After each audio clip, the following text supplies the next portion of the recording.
Muito bem, irmãos. Abra sua Bíblia, por favor, em Colossenses capítulo 2. Nós vamos ler dos versos 1 a 6. Colossenses capítulo 2, versos 1 a 6. Diz assim: Quero que saibam quão grande tem sido a nossa luta por vocês, pelos que moram em Laodiceia, e por muitos outros que não me viram face a face. Faço isso para que o coração deles seja consolado e para que eles, vinculados em amor, tenham toda a riqueza da plena convicção do entendimento, para conhecimento do mistério de Deus, que é Cristo, em que estão ocultos todos os tesouros da sabedoria e do conhecimento. Digo isso a vocês para que ninguém os engane com argumentos falaciosos, porque, embora ausente em pessoa, em espírito eu estou com vocês, alegrando-me e verificando a boa ordem de vocês e a firmeza da fé que têm em Cristo. Vamos orar? Oremos. Deus amado, queremos te agradecer, Senhor, pela tua palavra. Queremos, ó Deus, nesse momento te pedir o teu direcionamento para a mensagem que iremos ouvir. Pedimos, Senhor, que o Senhor nos ajude a aplicar aquilo que o Senhor quer nos ensinar, Senhor, através desse texto. Pedimos no nome do Senhor Jesus. Amém. Irmãos, lembra que nós começamos na semana passada a estudar a carta do apóstolo Paulo aos Colossenses, e nós vimos que o objetivo de Paulo era enviar informações para os irmãos da igreja de Colossos, mas como também para os irmãos de Laodiceia, que provavelmente era ali uma congregação da igreja de Colossenses. Então havia já as igrejas menores que estavam estabelecidas, e Paulo escreve aos Colossenses e ele diz: olha, leia essa carta também lá na igreja de Laodiceia, que foi uma igreja que a gente viu que não foi uma carta diretamente para aquela igreja, mas muito provavelmente porque era uma igreja que estava próxima ali à igreja de Colossos, e provavelmente era uma congregação. Então Paulo diz: leia lá também em Laodiceia. Mas o fato é que tem algo que permeia essa carta, e você precisa ler ela com esse entendimento, que Paulo não conhecia os irmãos de Colossos. Ele escreve a carta para irmãos que ele não conhece. Por quê? Porque não foi ele que organizou, não foi ele que plantou a igreja na cidade de Colossos. Os irmãos lembram que quem plantou aquela igreja foi o irmão Epáfras. O irmão Epáfras que fez provavelmente um discipulado com Paulo, aprendeu como evangelizar, aprendeu como fazer missões, e chegou naquele local e implementou e plantou aquelas igrejas. Então, o apóstolo Paulo, quando ele escreve a carta, ele está escrevendo baseado vamos dizer assim, no diagnóstico que Epáfras entrega para ele da igreja de Colossos. Epáfras percebe que algumas coisas estão acontecendo na igreja, algumas heresias estão sendo ensinadas. O irmão Epáfras não tinha tanto preparo teológico, não tinha acesso a Deus como Paulo tinha, e ele viaja, ele sai de Colossos e vai até o apóstolo Paulo e pede orientações. Chega lá: Paulo, está acontecendo isso, isso e isso lá nas nossas igrejas, e eu vim aqui pedir orientações. O apóstolo Paulo escreve a carta aos Colossenses. E nessa carta, vocês vão perceber comigo, estudando ela, que o apóstolo vai tratar vários assuntos. Inclusive vai ter um momento que ele vai falar até sobre família, né? Que é uma das cartas que a gente usa muito para tirar ensino sobre criação de filhos, para relacionamento entre marido e esposa, porque Paulo tem essa preocupação. tanto na carta de Colossenses, também na carta aos Efésios. Mas aqui no capítulo 2, o apóstolo Paulo, ele vai explicar, ele começa a explicar para os irmãos qual era a intenção dele naquela carta. Começa a explicar, irmãos, eu agora vou falar para vocês o porquê que eu estou enviando essa carta. Porque no capítulo 1, se você ler, ele faz uma apresentação. Inclusive ele elenca ali alguns elogios àquela igreja, que era uma igreja que era conhecida pela fé, né? Não lembra, né? Na semana passada nós vimos que Paulo diz, olha, vocês são uma igreja que eu conheço vocês pela fé que vocês têm em Jesus Cristo. E ele faz os elogios. E quando chega no capítulo 2, ele começa a explicar o porquê que ele está escrevendo. Olha o que ele diz aqui, ó, no verso 1. Eu gostaria, pois, que soubesseis quão grande luta eu venho mantendo por vós, e pelos laodicenses, e por quantos não me viram face a face. Essa palavra grande luta aqui, irmãos, ela quer dizer esforço. Ou seja, os colossenses e os laodicenses precisavam saber o tanto que Paulo estava lutando espiritualmente por causa daqueles irmãos. Era uma luta espiritual. Paulo estava orando muito por aqueles irmãos, pedindo a Deus para que não deixasse aquelas igrejas desanimar, não deixasse que problemas se fossem introduzidos nas igrejas, não deixasse que houvessem problemas que fizessem com que as igrejas tivessem ou que começassem a diminuir ou começassem a não mais avançar.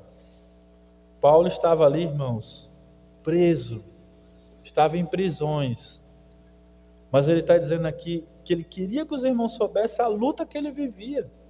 É como se Paulo estivesse dizendo assim, irmãos, eu oro por vocês de noite, pedindo a Deus por vocês. Eu não sei o nome de todos vocês, eu não sei os rostos de vocês, mas eu oro por vocês todos os dias. É uma batalha. Uma batalha, irmãos, é aquilo que você empreende muito tempo. Você dedica tempo, você dedica sua mente, você dedica o seu coração, você se preocupa. E uma batalha até assim, vamos dizer assim, Paulo entra de forma em desvantagem, né? Porque como é que você ora sem saber quem é a pessoa, né? Eu posso estar lá na minha casa e orar por vocês aqui, por cada um que está aqui. Eu sei o nome de vocês, eu já conversei com vocês, eu conheço o contexto de alguns aqui. Eu tenho como orar por vocês, até algumas necessidades, né? Eu tenho como orar na minha casa por vocês. Mas Paulo não tinha isso. Paulo ele tinha que orar pelos irmãos sem saber o contexto, saber o que estava acontecendo, sem conhecer nomes diretamente. Ele provavelmente conhecia alguns nomes que havia chegado a ele, mas ele não sabia diretamente quem era. É uma batalha muito mais difícil, né? Você orar assim.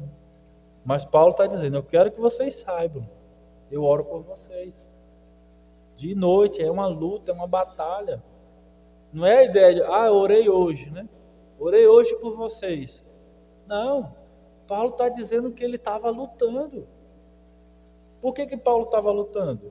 Porque estava chegando as informações que haviam pessoas dentro da igreja de Colossos com ensinos heréticos, ensinos errados. Pessoas que se identificavam como cristãos na época, mas que estavam tentando implementar ensinos teológicos dentro da igreja, que estava, na verdade, levando as pessoas a voltar para o judaísmo. Esse era o problema que estava acontecendo lá. Tinha ensinos que tentavam fazer as pessoas voltar para o judaísmo, tinham ensinos que tentavam fazer com que as pessoas voltassem para religiões idólatras. Nós vamos ver alguns aqui em algumas mensagens na carta aos Colossos. Mas Paulo tinha essa preocupação. Eu estou orando por vocês, eu estou sabendo que está acontecendo algo aí.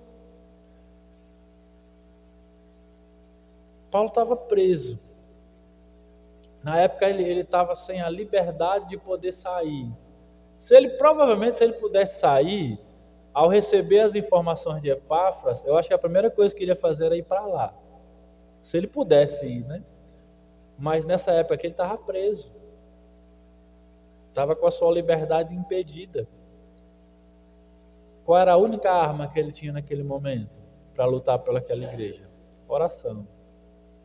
E ele está dizendo aqui, eu estou lutando por vocês. Irmãos, a arma da oração, ela está sendo a única arma aqui, mas é a arma mais eficaz e mais poderosa que o crente precisa usar. Paulo está limitado, mas ele está usando a única e a melhor arma que ele poderia usar, que é a oração.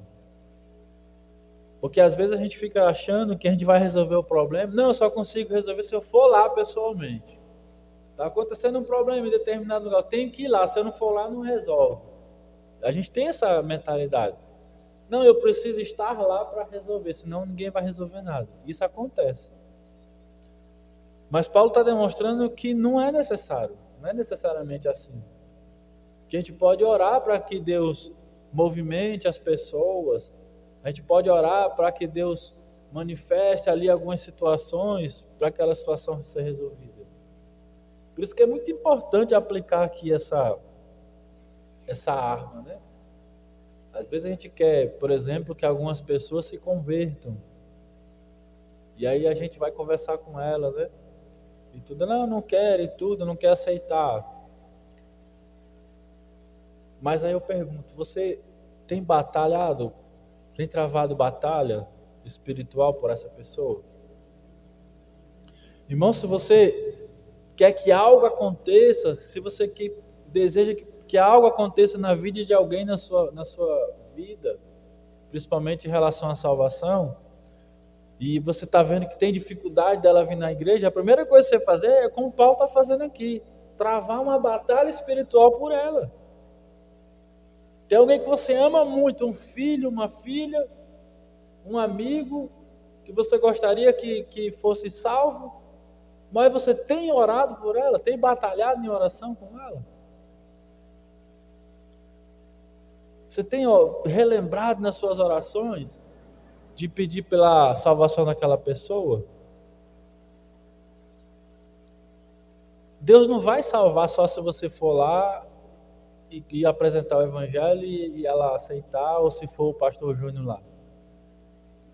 Pode ser que Deus direcione outra pessoa de outra igreja, uma igreja também bíblica, e a pessoa seja conduzida à salvação. Então qual é o nosso papel? Fazer como Paulo está fazendo aqui, orando. Orar de forma particular, lá na sua casa, naquele momento que você tem ali, direcionado para Deus.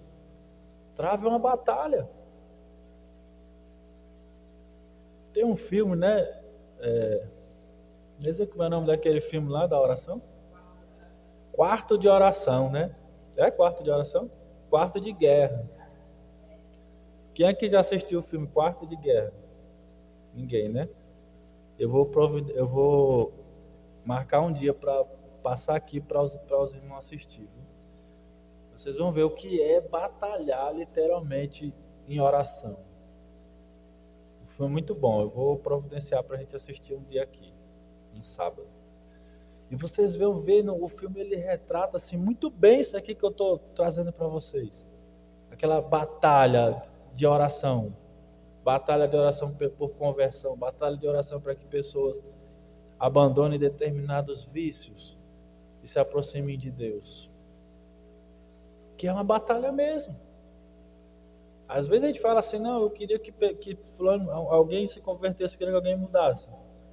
Mas a gente não está batalhando por ela. E Paulo está dizendo aqui que ele está batalhando pela igreja que ele nem conhece. Ou seja, Paulo escreve aos Colossenses e diz, eu quero que vocês saibam que eu não conheço vocês, mas eu oro por vocês. Eu estou batalhando por vocês. E vocês estão fazendo o que aí?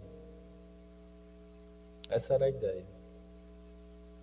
Tanto que ele explica aqui o motivo. Paulo ele pergunta, ele fala sobre essa batalha, depois ele explica o porquê que ele está falando isso. Olha aí comigo aí, verso 2. Para que o coração deles seja confortado e vinculado, juntamente em amor, e eles tenham toda a riqueza de forte convicção do entendimento, para compreenderem plenamente o mistério de Deus que é Cristo. Tem uns irmãos que ficam aí falando em mistério, né? Mistério para cá, mistério para lá, né? Profecia, não sei o quê. O mistério que tem na Bíblia é Cristo. Está bem claro aqui, né? O mistério que a Bíblia tinha para revelar era a vinda de Jesus Cristo, era a igreja, através de Jesus Cristo. E Paulo ele está dizendo aqui, eu estou batalhando por vocês em oração, porque eu quero que o coração de vocês continue vinculado à fé que vocês receberam em Jesus Cristo. Forte convicção de entendimento é o quê? O entendimento da plenitude do Evangelho. Paulo está dizendo, eu estou orando para que vocês não saiam do Evangelho. Eu estou orando para que a salvação que entrou no coração de vocês se mantenham. Não saiam por causa dos ensinos errados que estão sendo colocados dentro da igreja. Então qual era a batalha de Paulo? Paulo estava orando para que os irmãos não se enfraquecessem e não deixassem de acreditar naquilo que eles haviam recebido, que era o Evangelho da salvação em Cristo Jesus. Amém? Amém? A gente pode dar, né? Paulo, irmãos, estava escrevendo e lutando espiritualmente por aqueles irmãos. Essa deve ser uma das nossas maiores motivações. Paulo está orando para que os irmãos não se desviem, não desanimem, não saiam da igreja. E vejo aqui a necessidade de nós orarmos também. Orarmos lá na nossa casa, orar pelos irmãos. Aquele irmão que está vindo pouco, né?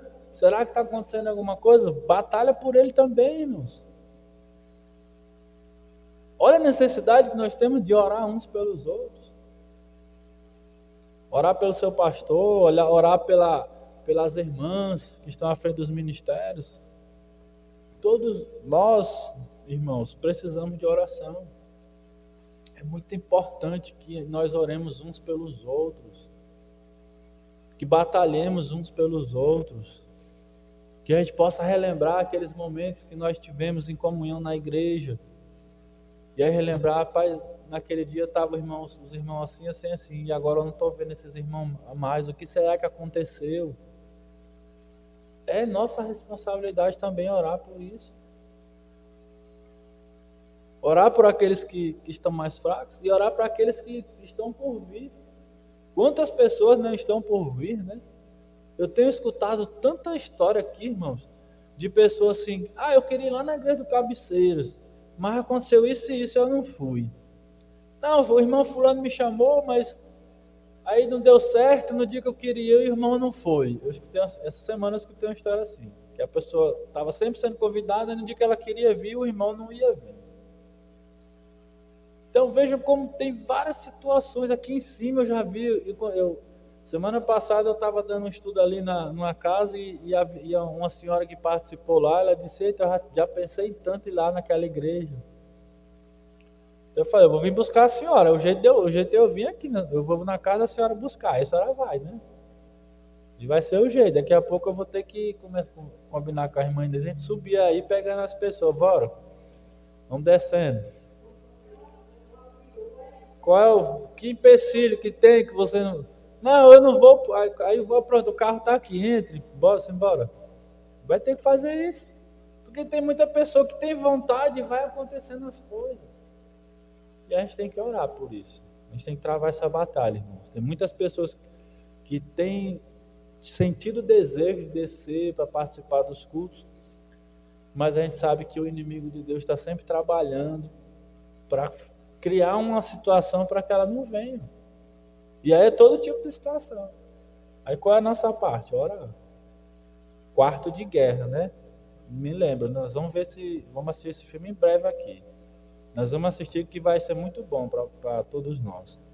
Então, na igreja de Colossos, eu vi algumas pessoas, meus irmãos, Observa aí comigo. Havia algumas pessoas na igreja de Colossos que afirmavam ter algum tipo de sabedoria oculta. E afirmavam que somente em Cristo. E Paulo, no verso 3, ele afirma que somente em Cristo é que poderia haver alguma sabedoria. Eu vou repetir aqui o raciocínio. Havia algumas pessoas na igreja de Colossos que afirmavam que tinha alguma sabedoria, que tinha algum tipo de inteligência que era para ser considerado como sabedoria. Aí Paulo no verso 3 fala assim: em todos os tesouros da sabedoria e dos conhecimentos que estão ocultos, que é Cristo.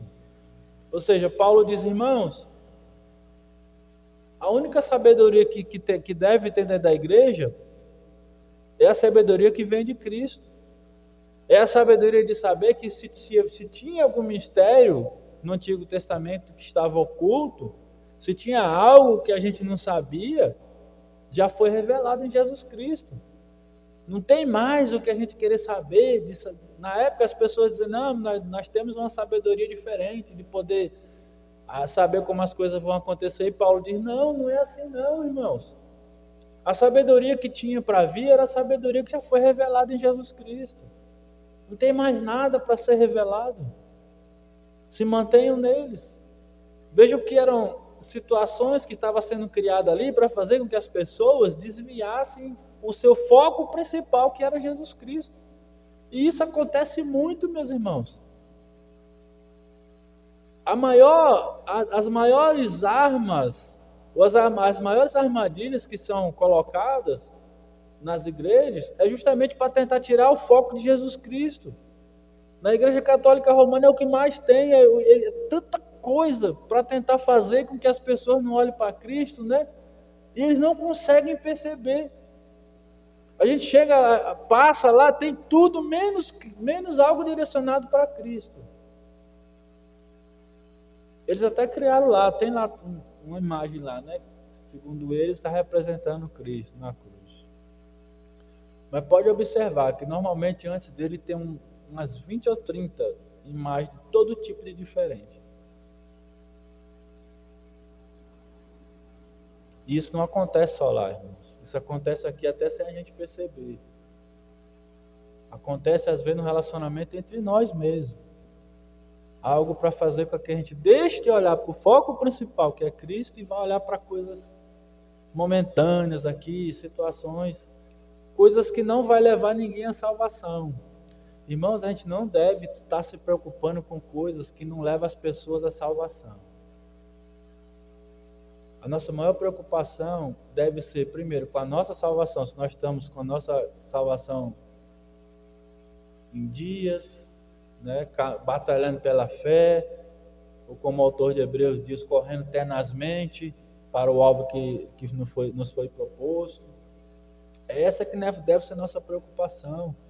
As outras coisas é tudo situações criadas por Satanás para fazer com que a gente deixe de olhar para o principal e vá olhar para coisas seculares.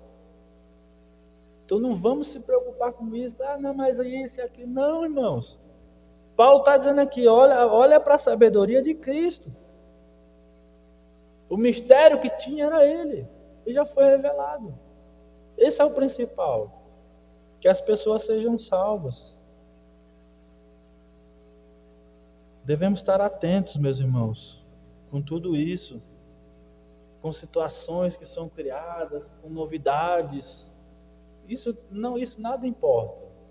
A única coisa que importa é a gente continuar firme no nosso relacionamento com Jesus Cristo e conduzir as pessoas à salvação. Paulo, inclusive, explica aqui um pouco mais, né, esse tipo de sabedoria. Olha aí comigo no verso 4. Eu assim digo para que ninguém vos engane com raciocínios falazes. Paulo está dizendo, eu estou dizendo assim para que vocês não deixem as pessoas enganar vocês.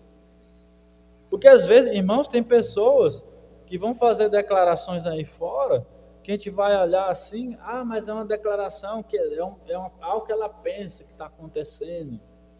Mas ela está dizendo a opinião assim. Irmão, isso é tudo secundário. Paulo está dizendo aqui, Eu estou dizendo isso aqui para vocês, que deve centralizar em Cristo, porque as pessoas vão tentar enganar vocês com raciocínios falados, o quê? Com palavras, com discursos bonitos. Vão estar criando ali situações, né? E aí a gente fica olhando, mas será que é isso mesmo? Ou não? O que a gente faz? Paulo está dizendo, olha para Cristo, a sabedoria que vem é dele. O resto é enganação, né? A palavra que ele está usando aqui, ó, para que ninguém vos engane. Por isso, irmãos, é extremamente importante entender algo. E eu vou ler com vocês aqui, ó. Se tiver caneta aí, marca na sua Bíblia aí, que o que importa para nós é isso aqui, que nós vamos ler agora. Volta aí sua Bíblia aí, capítulo 1, verso 13. Isso aqui é o que importa para nós.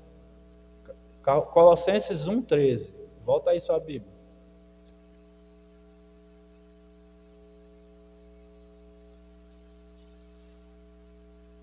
Isso aqui importa a gente saber, isso aqui importa a gente memorizar. Olha o que diz aqui, ó, 1,13.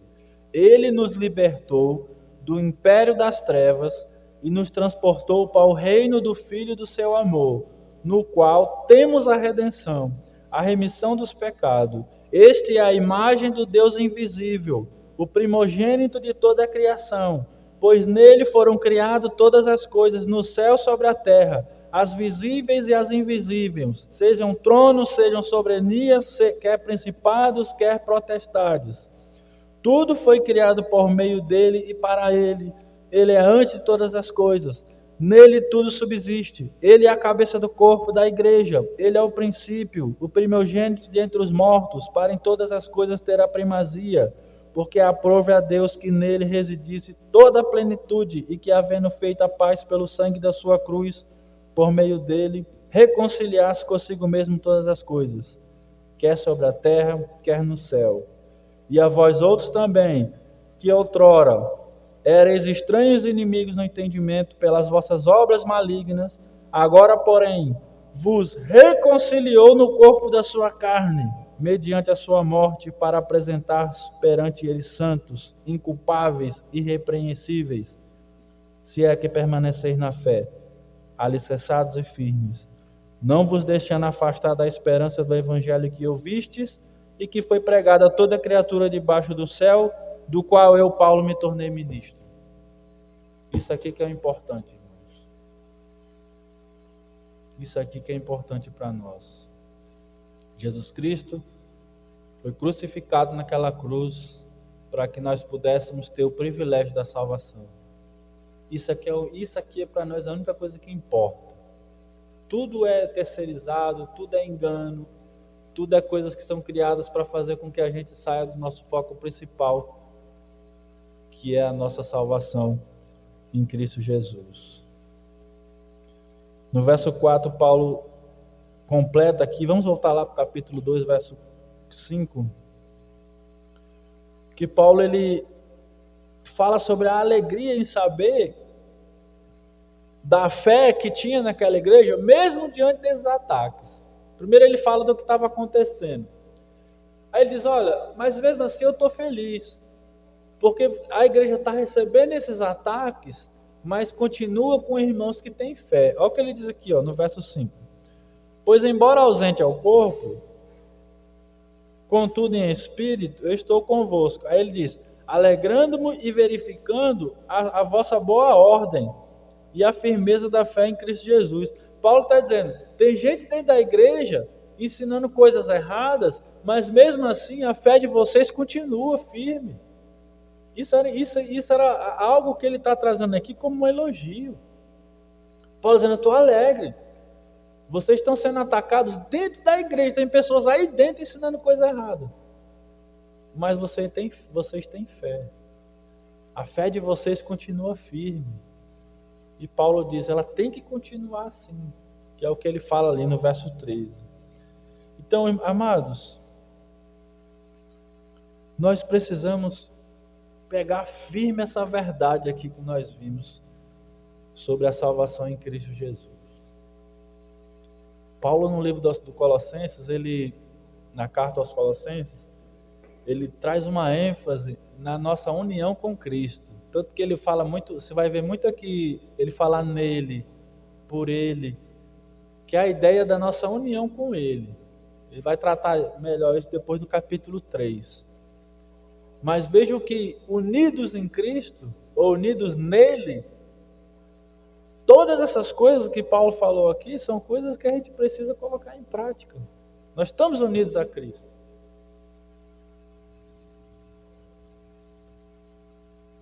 Com isso, irmãos, nós precisamos não deixar que nada que seja fora da realidade do Evangelho, quando nós vimos aqui, nos faça a gente perder o foco.